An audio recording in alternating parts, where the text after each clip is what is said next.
सो ये सम है जी, F X is equal to log x,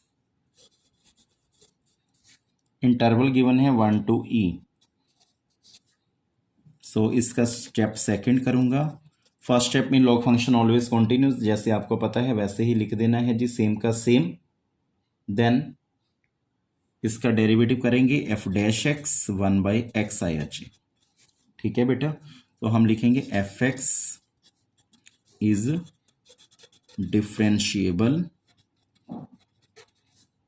eight 1 to e, because इसमें ओपन ब्रैकेट लगती है। स्टेप थर्ड होगा, स्टेप थर्ड में एफ डैश सी, ये आप ऐसे ना करने ना, पूरी लाइनें लिखनी है। स्टेप वन में कॉन्टिन्यूस वाली और डिफरेंशिएबल वाली लिख दी, और इसमें then there exist at least number c वाली, वो पूरी लाइनें लिखनी है।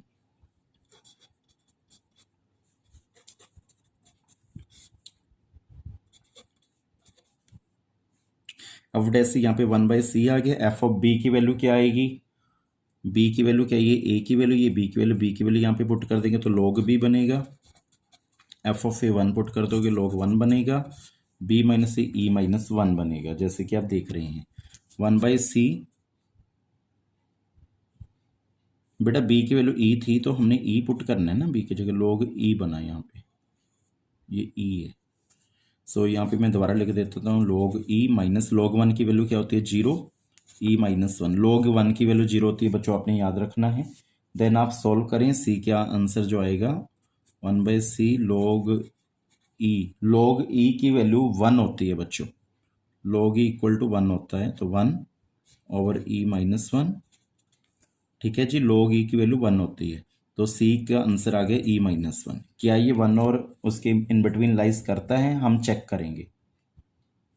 बेटा आपको बता दें, जो e की वैल्यू 2 और 3 के बिटवीन लाइज करती होती है, तो c का आंसर e माइनस 1 आया ना, तो हमने क्या करना है, तो इसमें से 1 सब्ट्रैक्ट कर दो तो क्या बनेगा 1, e माइनस 1, 3 माइनस 1, मतलब सभी में हमने 1 1 सब्ट्रैक्ट कर दिया, तो हमारा आंसर आ गया 1, e माइनस 1, 2, 1 और 2 के बिटवीन हमारा आंसर आ गया। तो ये 1 तो आ ही रहा है, तो लेस देन क्या हुआ, e हुआ। ठीक है, तो c का आंसर e माइनस 1 के बिटवीन माना जाएगा। सो ये हमारा आंसर है। फिर भी आपको कोई डाउट लगता है तो आप जरूर पूछिएगा जी। और इसमें ब्रैकेट्स जो हैं, सो जैसे देख रहे हैं 2 और 3 के बीच में 1 1 हमने सब में सब्ट्रैक्ट कर दिया, देन 1 e माइनस 1 और 2 आया, और ये e से लेस हुआ, तो e यहाँ पे ग्रेटर था 2 से, तो 2 से ग्रेटर लिखा e को, तो ये आंसर हमारा क्या है, e माइनस 1 यहाँ पे आया 1 और 2 के बीच में, तो ऑब्वियस 1 यहाँ पे आ रहा है और लेस देन में हमने क्या कर दिया e, तो 1 और e के बिटवीन में e माइनस 1 का आंसर माना जाएगा। फिर भी कोई डाउट लगे तो आप व्हाट्सअप कीजिए। ये बेटा बेसिक क्वेश्चंस होते हैं, इसको आप थोड़ा मोटा ख्याल में रखना पड़ेगा। लास्ट मोमेंट्स में लॉग वाले, एक्सप्लेनेशन वाले, ये आप जरूर चेक कर लेना जब भी आप सम्स को सॉल्व आउट करेंगे। तो बेटा वहाँ पे क्या होता है ना, कई बार जैसे यहाँ पे इसका सोल्यूशन है, यहाँ पे 1 और e की वैल्यू है ऐसे करके दी होती है ब्रैकेट, इसका मतलब ये है कि 1 और e इक्वल टू नहीं था, यहाँ पे इक्वल टू का साइन नहीं है ना, तो तभी ये आंसर दिया जाता है। अदरवाइज आप ऐसे लिख दो जैसे मैंने आपको बताया हुआ है, 1 और e पे ओपन ब्रैकेट लगा दो, जो मैंने मेथड बताया वो इस्तेमाल कर सकते हो, बिकॉज यहाँ पे इक्वल टू होगा फिर तो हम क्लोज ब्रैकेट लगाते हैं, अदरवाइज ये वाली ब्रैकेट लगा सकते हैं। तो इस आंसर का मीनिंग अपना ओपन ब्रैकेट है, यहां से पजल मत हो जाना आप। सो ये सम है, आप लिख लेना। वही कॉन्टिन्यूस वाली लाइन, सेकंड में हम डेरिवेटिव करते हैं। स्टेप सेकंड में एफ डैश एक्स, इसका डेरिवेटिव करेंगे, पहले पावर आगे आ जाएगी बिकॉज ये रूट है, 1/2 लिख लेना इस पूरे को। फिर 25 का 0 होता है, माइनस एक्स स्क्वायर का -2x होता है, 2 से 2 कैंसिल हो गया, तो -x ओवर ये नेगेटिव पावर डिनोमिनेटर में जाके पॉजिटिव पावर में कन्वर्ट होगी। फिर हम लिखेंगे F X is differentiable eight -3 to 4, because यहाँ पे आपको पता है कि ओपन ब्रैकेट यूटिलाइज होती है। सीधा फॉर्मूले पे आ जाते हैं, then there exist at least number C by mean value theorem. So यहाँ पे लिख देना all condition of mean value theorem are satisfied. जो मैंने लाइनी रोलेस थ्योरम में लगाई थी वैसे की वैसे। तो अब F dash C equal to F of B minus F of A over B minus A का फॉर्मूला लगाएंगे। एफ डैश सी मतलब minus C over 25 minus C square equal to F of B.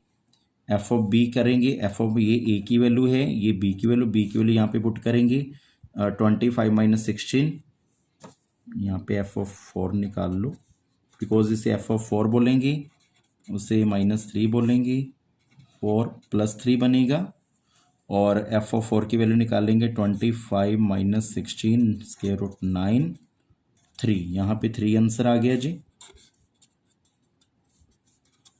Minus F of -3 निकाल लें, यहाँ पे 9 बनेगा, यहाँ पे 4 आंसर आ जाएगा। -3 यहाँ पे पुट कर देना, आपको पता चल जाएगा वो क्या आंसर आ रहा है। Over 7 minus C over 25 minus C square minus 1 over 7, minus से माइनस कैंसिल। पहले हमें क्या करना है, स्क्वायर रूट हटानी है, तो हमें स्क्वेयरिंग करनी पड़ेगी। क्रॉस मल्टीप्लिकेशन करके आप सी की वैल्यू फाइंड आउट कर सकते हैं। फिर भी आपको कोई डाउट लगे तो यू कैन व्हाट्सअप मी बेटा जी। उसमें से कौन सी वैल्यू रखनी है, कौन सी वैल्यू नहीं रखनी, वो इंटरवल के बीच में आ गया तो वैल्यूज रख लो, जो नहीं आती उसे आप रिजेक्ट कर दो। तो ये आज का लेक्चर था। आपको कोई भी डाउट लगे तो यू कैन व्हाट्सअप मी, और कोई भी डाउट लगे तो ये आज लास्ट डे था और आपका डाउट डे कभी भी आप कर सकते हो। अब आप अपने डाउट्स भेजें, अब आपको डाउट्स की वीडियोस आएंगी और कल न्यू टॉपिक स्टार्ट हो रहा है जिसका नेम है इनवर्स ट्रिग्नोमेट्रिक फंक्शन, वो आपको स्टार्ट कर देंगे जी। और बेटा आपको बता दें कई बार क्या होता है, मैंने क्वेश्चन करवाया था, सो बेटा मैंने आपको 1-2 दिन पहले ये लेक्चर दिया था, जैसे कि आपको याद होगा। जैसे ये सम आया यहाँ पे विद रिस्पेक्ट टू आ गया, आपने कुछ नहीं करना, इसको वाइलेट कर लो। आपने इसको कुछ भी नहीं, मतलब ये नहीं है कि आपने इसको अलग अलग तरीके से शो करना है। सो बेटा एक को वाई लेट कर लो, एक को आप यू लेट कर लो, चाहे इसे आप वी लेट कर लें। चलो आप ऐसे करो, एक को यू लेट कर लिया करो, एक को वी लेट कर लिया करो। कई बार बेटा ये छोटा सा टॉपिक था एक, ये एलएमबी थ्योरम में नहीं है, ये अलग इनवर्स वाला टॉपिक कराया था ना, उसमें एक ये टॉपिक पेंडिंग था, इसकी भी असाइनमेंट आ जाएगी। सो एलएमबी थ्योरम जो मैंने अभी मीन वैल्यू थ्योरम कराई उसकी असाइनमेंट और इसकी असाइनमेंट आएगी। इसमें आपको ज़्यादा टेंशन लेने की जरूरत नहीं है। क्या था, हमने u tan इनवर्स, इसमें हम देखते थे जब हमें x² -1 दिखे तो हम ऐसे, मैंने आपको फॉर्मूले कराए थे ना, वो पुट वाला क्वेश्चन करवाता था जो, तो हम क्या करते थे, सॉरी यहाँ पे 1 - x² था स्टेटमेंट में, यहाँ पे 1 - x² है। जब आपको 1 - x² दिखे तो मैंने बोला था x को साइन थीटा पुट करो, आप वहाँ पे टॉपिक चेक करना जरूर। तो sine theta over 1 - sine square theta बनेगा, then u = tan inverse sine theta, यहाँ पे कोस के थीटा स्क्वायर से रूट कैंसिल, कोस थीटा आएगा, then u = tan inverse tan theta बन गया, साइन ओवर कोस tan, यहाँ पे कट नहीं करना, ये भूल के हो गया, u = थीटा, तो u की थीटा की वैल्यू क्या आएगी, sine inverse x। So sine inverse x आ गई, तो इसका डेरिवेटिव करेंगे du/dx 1/√1 - x²। जब हम ये वाला सम करते थे, अब ये v है, सेकेंड इनवर्स 1/, यहाँ पे 2x² -1 है, तो यहाँ पे फॉर्मूला बन रहा है एक, तो आप x को जो है वो थीटा पुट करें, तो बनेगा 2, क्या पुट करें, x को cos 2 थीटा ना, cos थीटा, तो 2 cos के थीटा -1, तो v = सेकेंड इनवर्स 1/, ये फॉर्मूला होता है cos 2 थीटा का, ठीक है जी। देन v = सेकेंड इनवर्स, यहाँ पे बनेगा 1/cos सेकेंड 2 थीटा, सेकेंड से second cancel, v = 2 theta, 2 theta, theta की वैल्यू यहाँ पे क्या आएगी, cos इनवर्स x, तो इसका डेरिवेटिव करो dv/dx। मैं कुछ समझाना चाह रहा हूँ, क्वेश्चन तो आपको आता है बिकॉज आपने अभी तक प्रैक्टिस कर ली होगी, जो मैंने असाइनमेंट भेजी थी, बट बेटा विद रिस्पेक्ट टू का मतलब समझाना चाहता था।